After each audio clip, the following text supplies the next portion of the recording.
କାଲି ହେଲା ସୁଦଶା ବ୍ରତ ମୁଁ ଆଜି ଯାଇଛି ଗାଁକୁ। ଇଏ ମୋତେ ବସ୍ ପାଖରେ ନେଇକି ଛାଡ଼ି ଦେଇକି ପଳେଇ ଆସିଲେ। ଗାଁରେ ପହଞ୍ଚିଲି 1:30। ଗୋଡ଼ ହାତ ଧୋଇକି 5 ମିନିଟ୍ ଫ୍ୟାନ୍ରେ ବସିଛି, ତାପରେ ଲୁଗା ପାଲଟିକି ପଳେଇଲି ଠାକୁର ଘର ଟିକେ ଲିପାଲିପି କରିଦେବି, କାହିଁକିନା ଶୁଖିବ ନା। 2ଟା ବାଜିଲା, ଥିଲେ ସିନା ରାତିକି ଝୁଟି ଦେବି। କେତେ କାମ, ଇଏ ତ କିଛି ବୁଝିବେନି, ଖାଲି କହିବେ ଏତେ ଆଗରୁ ଯାଇକି କ'ଣ କରିବୁ। ବୁଧବାର ଦିନ ଆସିଲି, 2ଟାରେ ପହଞ୍ଚିଲି। ତାପରେ ସବୁ କାମ ସାରିକି ଶୋଉ ଶୋଉ ହେଇଗଲା ରାତି 1। ରାତି 1ରେ ଶୋଇପଡ଼ିଲି। ତାପରଦିନ ସକାଳୁ ଉଠିକି ଦେଖନ୍ତୁ ଝୋଟି ଚିତା ପକେଇଛି କେମିତି ହେଇଛି। ଚାଉଳ ଫାଉଳ ଭିଜେଇ ଦେଲି, ପୂଜା ସାରିଦେଲି ସକାଳେ। ତାପରେ ଚାଉଳ ଭିଜେଇ ଦେଲି। ଏଇଟା ମୁଁ ଝୋଟି ଚିତା ପକେଇଛି କେମିତି ହେଇଛି।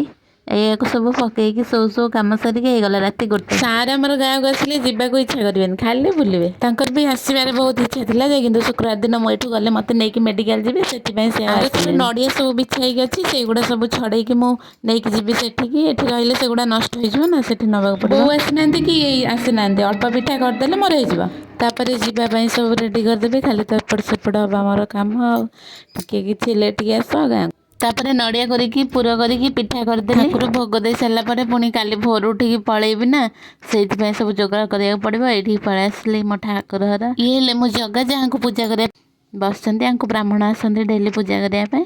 ତାପରେ ତାଙ୍କ ପାଖରେ ବସିଛନ୍ତି ମା', ଆଉ ଏପଟେ ସୁଦଶା ବ୍ରତ ବସେଇ ଦେଇଥିଲି।